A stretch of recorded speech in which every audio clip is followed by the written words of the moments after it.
Lockdown part 2 खत्म होने की तारीख नजदीक है, लेकिन कोरोना को लेकर स्थिति सामान्य होती दिखाई नहीं दे रही है।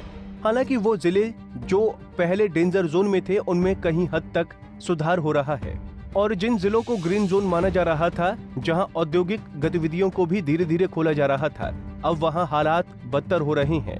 ग्रीन जोन की लिस्ट में आने वाला जिला झज्जर अब रेड जोन की तरफ बढ़ रहा है। सुलौधा गांव के रहने वाले दिल्ली पुलिस के जवान के परिवार के 5 लोगों की रिपोर्ट पॉजिटिव आने के बाद अब सब्जी मंडी के एक मजदूर की रिपोर्ट पॉजिटिव आई है।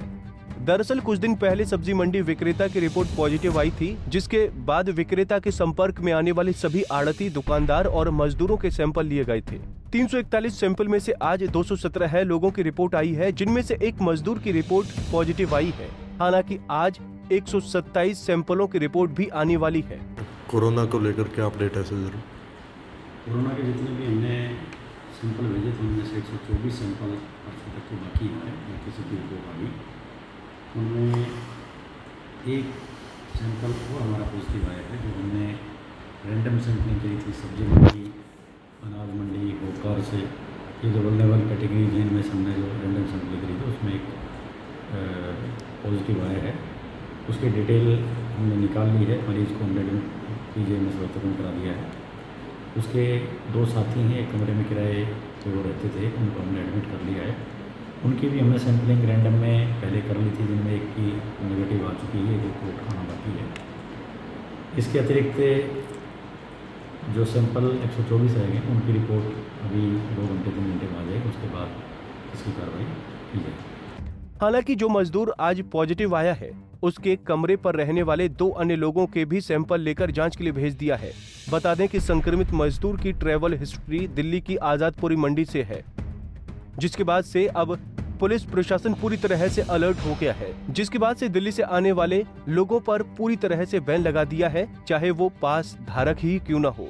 दिल्ली से बहादुरगढ़ आने वाले 21 और बादली आने वाले 13 कच्चे रास्तों को सील कर दिया है। इस वक्त मैं झज्जर, हरियाणा और दिल्ली के कॉमन बाजार के बीच में खड़ा हूं, जहां से आने जाने वाले कच्चे पक्के रास्तों को पुलिस प्रशासन ने दिल्ली की मदद से सील कर दिया है। मैं आपको ये नाका दिखा रहा हूं, जो दिल्ली का नाका है। दिल्ली पुलिस ने अपनी जो हरिदास कॉलोनी है उसकी तरफ से आने वाले रास्ते को पूरी तरीके से सील कर दिया है। ये पुलिस कर्मचारी हरियाणा और दिल्ली के लगातार इकट्ठे मॉनिटरिंग भी कर रहे हैं। किसी के आने जाने को पूरी तरीके से प्रतिबंधित किया गया है। झज्जर जिले में ऐसे 34 नाके लगाए गए हैं, 34 ऐसे रास्ते चिन्हित किए गए हैं जो दिल्ली से हरियाणा के झज्जर और बहादुरगढ़ में आते थे। उन्हीं तब चोर रास्तों के जरिए, उन्हीं कच्चे पक्के रास्तों के जरिए काफ़ी संख्या में मोटरसाइकिल सवार और दूसरे जो चौपहिया वाहन वाले हैं वो हरियाणा में आ जा रहे थे, क्योंकि मेन रास्तों पर पुलिस के पुख्ता प्रबंध थे। इन कच्चे पक्के रास्तों को रोकने के लिए अब पुलिस लगातार गश्त भी कर रही है और नाकेबंदी भी कर दी गई। इस वक्त हमारे साथ बहादुरगढ़ MI चौकी के इंचार्ज पवनवीर हैं, उनसे जानते हैं कि उन्होंने हरियाणा में आने वाले रास्तों को किस तरीके से सील किया हुआ है। जी पवनवीर। हमने सर दिल्ली पुलिस के साथ कोलैबोरेशन करके जो दिल्ली से जितने कच्चे पक्के रास्ते थे उन सबको सील कर दिया, और हर एक जगह बैरिकेटिंग करके, वही आप देख रहे हैं ना, अपना बेल लगाते हैं, उनको तार लगा दिए। कितने ऐसे रास्ते चिन्हित हुए हैं जी?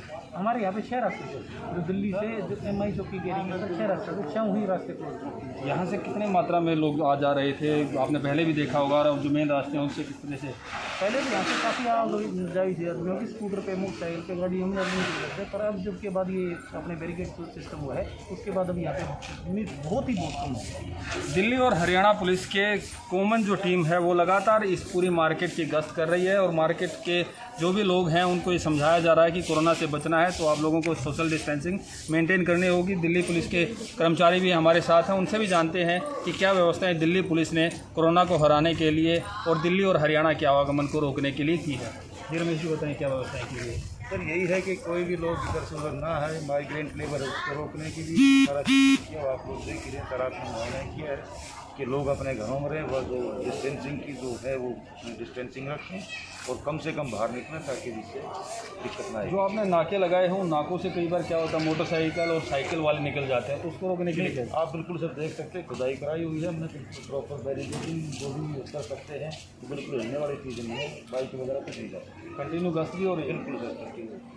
दिल्ली और हरियाणा पुलिस लगातार गश्त कर रही है। इस जो हीरा मार्केट में जिस वक्त जो हीरा मार्केट है दिल्ली और हरियाणा की कॉमन, इस मार्केट के एक तरफ हरियाणा की मार्केट लगती है जो पूरी तरीके से बंद रहती है, क्योंकि हरियाणा में जो किराना स्टोरों की और दूसरी जो दुकानें खोलने की परमिशन दी गई है उसका समय निर्धारित किया गया। दूसरी तरफ आप देख रहे हैं कि ये दिल्ली की दुकानें हैं, ये इनको सुबह से शाम तक खोलने की परमिशन दी गई है। जो आवश्यक सेवाओं की दुकानें हैं उनको दिल्ली सरकार ने सुबह से शाम तक खोलने की परमिशन दी है, जबकि हरियाणा की दुकानों को निर्धारित समय में ही खोलने की छूट है। लेकिन सबका दोनों का मकसद एक ही है कि कोरोना को हराना है, और कोरोना को हराने के लिए जो दिल्ली की ट्रैवल हिस्ट्री है और दिल्ली और हरियाणा को जो आवागमन है उसको रोकना है, और लोगों को ये समझाना है कि सोशल डिस्टेंसिंग से ही कोरोना को हराया जा सकता है। इसलिए आप सब अपने घरों में बने रहें ताकि कोरोना को हराया जा सके और आप सब लोगों की जीत हो सके। वहीं कोरोना के बढ़ते मामलों को लेकर सुर्खियां बटोरने वाले पलवल जिले में अब हालात सामान्य हैं। जिले में 34 पॉजिटिव लोगों में से 32 लोग ठीक होकर घर जा चुके हैं। इस समय केवल 2 लोग ही संक्रमित हैं, जिनका कोविड अस्पताल में इलाज चल रहा है। 1630 लोग ऐसे हैं जो सर्विलेंस पर बने हुए हैं, जिनमें से 126 का जो समय है 28 दिन का सर्विलेंस का पूरा होने के बाद अभी 1504 अभी भी लगातार सर्विलेंस में है। 1177 लोगों का सैंपल भेजा गया है, जिनमें से 1042 की रिपोर्ट नेगेटिव आई है, 34 की रिपोर्ट पॉजिटिव आई है और अभी लगभग 101 रिपोर्ट्स पेंडिंग है। 32 लोग जो हैं इनमें से 34 पॉजिटिव आई, उनमें से 32 लोग डिस्चार्ज हो चुके हैं। खुशी की बात है कि कोविड हॉस्पिटल से ठीक होकर वो लोग यहाँ से डिस्चार्ज हो चुके हैं, कोविड से पॉजिटिव से कोविड नेगेटिव हो चुके हैं, जो कि एक जो खतरे की स्थिति से अब हम बाहर निकलने लगे हैं। एक बहुत खुशी की बात है। डॉक्टर ब्रह्मदीप ने बताया कि अब तक जिले में कुल 1504 लोग सर्विलेंस पर हैं। उनमें से 126 लोगों ने 28 दिनों का सर्विलेंस पीरियड पूरा कर लिया है। अभी तक कुल 177 सैंपल भेजे जा चुके हैं, जिनमें से 1042 लोगों की रिपोर्ट नेगेटिव आई है और 101 सैंपल की रिपोर्ट का इंतजार है। उन्होंने बताया कि स्वास्थ्य विभाग की 30 मोबाइल टीम गांव-गांव जाकर मरीजों का इलाज कर रही है। टीम में चिकित्सक, स्टाफ नर्स, ANM व क्लास 4 रहते हैं। स्वास्थ्य विभाग का पूरा प्रयास है कि कोरोना जैसी महामारी के चलते किसी भी व्यक्ति को स्वास्थ्य से संबंधित परेशानी न उठानी पड़े। झज्जर से प्रवीण, धनखड़, पंजाब केसरी टीवी।